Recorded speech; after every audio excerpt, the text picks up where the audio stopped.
அனைவருக்கும் வணக்கம். ஓம் நம சிவாய, ஓம் நம சிவாய, ஓம் நம சிவாய. அனைவரும் கேபி அஸ்ட்ராலஜி கோவை சிவத்தங்கம் என்ற யூடியூப் சேனலை சப்ஸ்கிரைப் பண்ணுங்க, லைக் பண்ணுங்க, கமெண்ட் பண்ணுங்க. இப்போ ஒரு ஜாதக ஆய்வுக்கு போவோங்க. இது ஆண் ஜாதகங்க. 6ஆம் தேதி 7வது மாசம் 1983 பிறந்திருக்காரு. வயசு 43 வயசு ஆகுதுங்க. அதாவது இந்த ஜாதகம் பாத்தீங்கன்னா, ஜாதகத்துக்கு லக்கணம் உப நட்சத்திரமா சந்திரன் வராருங்க. அதாவது லக்கணம் உப நட்சத்திரம் சந்திரனா வரும்போது இவங்களோட முடிவுகள், அதாவது வாழ்க்கையோட முடிவுகள் என்ன செய்யலாம் ஏது செய்யலாம்னு சொல்லி பிளான் பண்றதுக்கு இவங்களால முடியாதுங்க. அதாவது யாராச்சும் இதை பண்ணு அதை பண்ணு அப்படி பண்ணுன்னு சொன்னாதான் இவங்க அதை செய்வாங்க. இல்லாட்டி எதை செய்யலாம் எதை செய்யக்கூடாதுன்னு ஒரு குழப்பத்தன்மை இருக்குங்க. இது ஒரு லக்கணத்துக்கு சந்திரன் உப நட்சத்திரமா வர்றது ஒரு மைனஸுங்க. அதுக்கப்புறம் பாத்தீங்கன்னா 2ஆம் வீடு.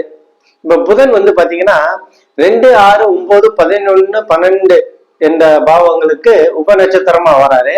இப்ப 2ஆம் வீடு எடுத்துக்கிட்டாச்சுன்னா 2ஆம் வீடு பாத்தீங்கன்னா 2, 4, 6, 8, 12 காமிக்குதுங்க.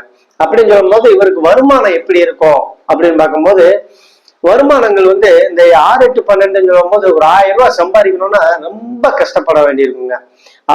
அவமான அசிங்கங்கள் பட வேண்டியிருக்கும். அதே மாதிரி ஏமாறக்கூடிய தன்மைகள் இருக்கும். இவர் சம்பாதிக்கக்கூடிய பணத்தை ஏமாறக்கூடிய தன்மைகள் இருக்கும். அதே மாதிரி கேட்டேன், இவருக்கு கண் பிரச்சனை, கண்ணில் நரம்பு பிரச்சனை இருக்கும்னு சொல்லி சொன்னேன். ஆமான்னு சொன்னாங்க. கண்ணில் நரம்பு பிரச்சனை இருக்குங்கன்னு சொல்லி சொன்னாங்க. அதுக்கப்புறம் பாத்தீங்கன்னா 6ஆம் வீடு. 6ஆம் வீடுன்னு சொல்றது உத்தியோகங்க. இவருக்கு ஹெல்த் பிரச்சனை இருக்குங்க. ஏன்னா 6ன்னு சொல்றது நோயை குறிக்கக்கூடியது. அதே மாதிரி உத்தியோகத்தை குறிக்கக்கூடியது. இங்க 6ஆம் வீடு சொல்றது நோய், அவருக்கு ஹெல்த் பிரச்சனையே இருக்கு. அதே மாதிரி உத்தியோகத்திலேயே பிரச்சனை இருக்குங்க. அவர் வேலை செய்வாராமா, யாராச்சும் ஏதோ ஒண்ணு கூட இருக்கிறவங்க கோர்த்து விட்டு போயிடுவாங்களாமா. அதாவது வேலை செய்யற இடத்துல எதிரிகள் இருப்பாங்களாமா. இவருக்கு ஒரு இதை செய்யலாம், நம்ம இப்படி செய்யலாம் சொல்லிட்டு அதுக்கப்புறம் அவங்க வேற மாதிரி செஞ்சுக்கிறவங்க இவர் மாட்டிக்கிறவாராமா. அதனால இந்த தொழில் செய்யற இடத்துல ஒரு அசிங்க அவமானங்கள் கொடுக்கக்கூடிய அமைப்பு இருக்குங்க. ஏன்னா 6ஆம் வீடு 2, 4, 6 தொடர்பு கொள்ளலாங்க. 2, 4, 6, 8, 12. இங்க 8, 12 சொல்றது ஒரு மைனஸுங்க. உத்தியோகத்துக்கு ஒரு மைனஸ். அதே மாதிரி பாத்தீங்கன்னா இவங்களுக்கு பாத்தீங்கன்னா 43 வயசு ஆகுது, இன்னும் திருமணம் ஆகல. பாத்தீங்கன்னா 7ஆம் பாவம் பாத்தீங்கன்னா 12 காமிக்குதுங்க.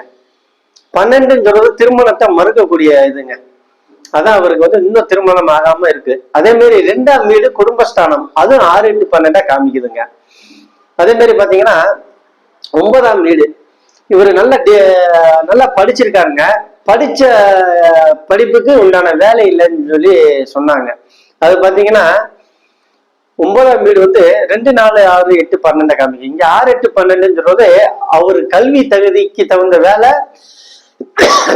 படிச்ச படிப்புக்கு உண்டான வேலைகள் கிடைக்காதுங்க. அதே மாதிரி தகப்பன் சொத்து இருக்குங்க. ஆனா அதுல பிரச்சனை இருக்குன்னு சொல்லி சொன்னாங்க. அதே மாதிரி இங்க சூரியனும் 12 காமிக்குதுங்க. 9ஆம் வீடு 2, 4, 6, 8, 12 காமிக்குது. அப்புறம் தகப்பனுக்கு பிரச்சனை இருக்குன்னு சொல்லியிருந்தேன்.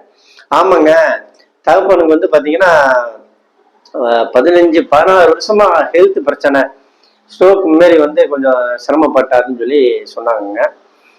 பாருங்க எப்படி ஜாதக பலன் எப்படி இதா காமிக்குது பாருங்க. அதே மாதிரி இப்ப நடக்கிற தசா புத்தி பாத்தீங்கன்னா குரு புத்தி நடக்குதுங்க.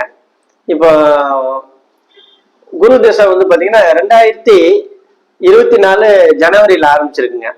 இப்போ ஒரு 1.5 வருஷம் பக்கம் ஆகுதுங்க. இப்போ குரு தசைன்னு சொல்றது பாத்தீங்கன்னா 5, 8 காமிக்குதுங்க. 5ன்னு சொல்றது 10ஆம் வீட்டுக்கு 8 ஆகுது. அப்ப நான் அந்த தொழில் இல்லாம காட்டுதுங்க. 8ன்னு சொல்றது ஒரு அவமான அசிங்கங்கள் படக்கூடியது.